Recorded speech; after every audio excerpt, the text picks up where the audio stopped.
1191 год. Анкор – крупнейший город мира своего времени. Около 1 миллиона жителей. Гидравлическая система, которую современные инженеры называют одной из самых сложных доиндустриальных конструкций на планете. Через 250 лет – джунгли. Без войны, которая все объясняет. Без эпидемии с четкой датой. Просто исчезновение. Я занимаюсь этой темой не как апологет теории заговора и не как защитник учебника. Я читал первоисточники, археологические отчеты, климатические реконструкции, хроники выживших цивилизаций. И у меня есть одно устойчивое наблюдение. Официальные объяснения, как правило, верны, но не полны. Именно в этом зазоре живет самое интересное.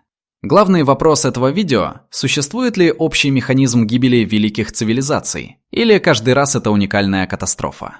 Мы разберем несколько случаев, не чтобы составить список трагедий, а потому что именно там, где официальная версия начинает скрипеть, проявляется кое-что неожиданное. Кое-что, что касается не только прошлого. Ирония в том, что мы знаем причины. Мы их изучили, описали, каталогизировали и продолжаем воспроизводить с завидной точностью. Историки давно выделили повторяющиеся факторы коллапса. Климатические сдвиги, перенапряжение ресурсов, политическая фрагментация, внешнее давление. Это не тайна. Это учебник. Проблема в том, что ни один из этих факторов в одиночку не убивает цивилизацию. Убивает комбинация. И комбинация всегда выглядит по-разному снаружи, но изнутри удивительно похожа. Джозеф Тейнтер, американский антрополог, написал об этом книгу в 1988 году. Называется «Коллапс сложных обществ». Она до сих пор не стала обязательным чтением ни в одном правительстве мира, что само по себе небольшой аргумент в пользу его тезиса. Начнем с самого масштабного случая и с того, почему очевидное объяснение здесь принципиально не работает. Около 1177 года до нашей эры рухнул целый мир. Не одна империя, несколько одновременно. Микенская Греция, Хеттская держава, Угаритское царство. Египет выжил, но едва. За промежуток примерно в 50 лет исчезло все, что составляло цивилизованный восточный средиземноморский мир позднего бронзового века. Эрик Клайн, профессор университета Джорджа Вашингтона, посвятил этому событию книгу с точным названием «1177 год до нашей эры. Год, когда пала цивилизация». Это академическая работа, не популярная конспирология, и его главный тезис звучит неожиданно для тех, кто привык к простым ответам. Официальная версия – народы моря. Загадочные захватчики с севера или с запада, которые смели все на своем пути.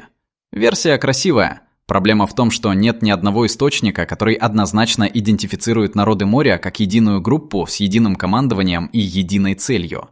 Египетские надписи называют их, но не объясняют, кто они и откуда. Это может быть не причина коллапса, а его симптом. Волна беженцев от уже рухнувших систем, которые сами искали, куда уйти. Но вот деталь, которая меняет угол зрения. Угарит, крупный торговый город на побережье современной Сирии, был уничтожен около 1185 года до нашей эры. В руинах найдены таблички с незаконченными письмами о помощи. Одно из них – просьба прислать зерно. Не солдат, зерно. Это голод. Это не выглядит как военное поражение. Это выглядит как медленное удушение системы, которая перестала получать то, что ей нужно для работы. Честно скажу, климатические данные за этот период неполны. Мы реконструируем засухи по годичным кольцам деревьев и изотопному анализу. Это косвенные свидетельства, не прямые. Картина убедительна, но не окончательна. И все же вопрос остается. Если голод был спусковым крючком, почему одни города выжили, а другие нет? Что делало одни системы устойчивыми, а другие хрупкими? Коллапс майя – это неточный термин. И именно эта неточность скрывает самое важное. Когда говорят о коллапсе майя, обычно имеют в виду 9 и 10 века нашей эры. Великие города классического периода – Тикаль, Капан, Паленке – действительно приходят в упадок именно тогда. Палеоклиматические данные фиксируют серию засух между 805 и 950 годами нашей эры. Казалось бы, вот ответ. Но Дэвид Вебстер, один из ведущих специалистов по демографии майя, указывает на проблему, которую трудно игнорировать. Северные города, Чичен Ица, Ушмаль, не только выжили в этот период, но и процветали. Та же засуха – другой результат. Значит, засуха – не объяснение. Засуха – это условие. А объяснение нужно искать в том, почему одни системы справились с этим условием, а другие – нет. Вот конкретная деталь по Капану. Капан – один из крупнейших городов классического периода. К моменту так называемого коллапса уже несколько поколений страдал от экологической деградации. Анализ почв показывает эрозию и истощение задолго до засухи. Леса вырублены ради полей и строительного материала. Поля дают все меньше, население продолжает расти. Засуха была последним ударом по системе, которая уже не справлялась с собственным давлением. Признаю честно, мы не знаем, как именно принимались политические решения в городах майя. Возможно, элиты видели проблему и не могли или не хотели реагировать. Это гипотеза, не факт. Но вопрос, который из этого следует, звучит неудобно. Что происходит, когда система становится слишком сложной, чтобы реагировать на собственные сигналы тревоги? Если этот разговор кажется вам стоящим, напишите в комментариях, какой из этих случаев вас удивил больше всего. Мне действительно интересно, где именно ломается привычная логика для каждого из вас. Здесь нужно остановиться и ввести один теоретический инструмент. Он объясняет больше, чем 10 конкретных примеров по отдельности. Джозеф Тейнтер в 1988 году сформулировал идею, которая с тех пор не опровергнута, только уточнена. Цивилизации усложняются, чтобы решать проблемы. Это их естественная реакция на вызовы. Засуха – строим ирригацию, нападение – создаем армию, конфликты внутри – расширяем бюрократию. Каждый новый уровень сложности требует ресурсов. На определенном этапе каждая новая единица сложности дает все меньше отдачи и все больше потребляет. Система начинает работать на поддержание самой себя, а не на решение исходных задач. Это объясняет кое-что важное. Почему коллапс часто выглядит внезапным снаружи, но медленным изнутри? Система не рушится от одного удара, она уже давно не справляется. Просто буфер еще не исчерпан. И когда он исчерпывается, один засушливый год, одно вторжение, один неурожай – это выглядит как причина, хотя это только последняя капля. Честное ограничение теории Тейнтера. Она описывает механизм, но не предсказывает момент. Его модель объясняет прошлое лучше, чем предсказывает будущее. Это важно понимать, иначе соблазн применить ее ко всему подряд становится слишком велик.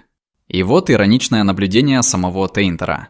Коллапс – это не всегда катастрофа для всех. Для крестьян, которые кормили имперскую бюрократию, исчезновение этой бюрократии иногда означало облегчение. История коллапса – это всегда история с точки зрения тех, кто потерял. Победители редко пишут мемуары о том, как им стало лучше. Теперь вернемся к Анкору с другим вопросом. Лидарное сканирование, проведенное командой Дэмиана Эванса и опубликованное в журнале Proceedings of the National Academy of Sciences в 2016 году, изменило то, что мы знали об этом городе.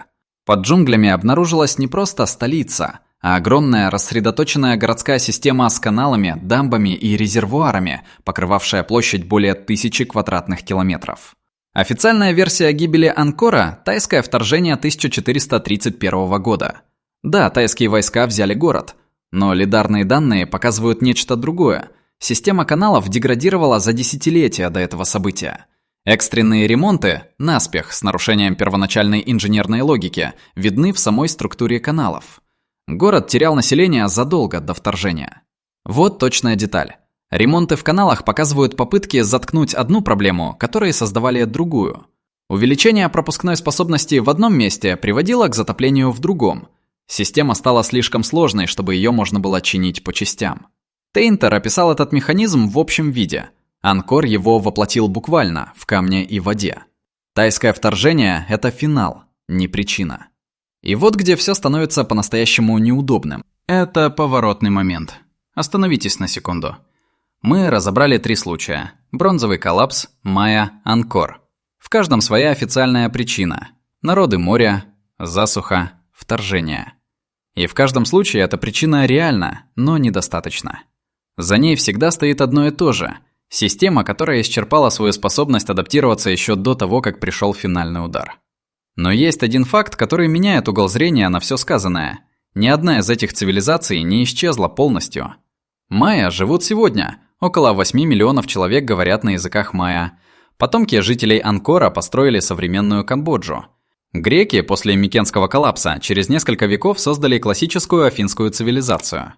То, что мы называем коллапсом, это коллапс сложности, не людей, не культуры, не памяти. Это важное различие.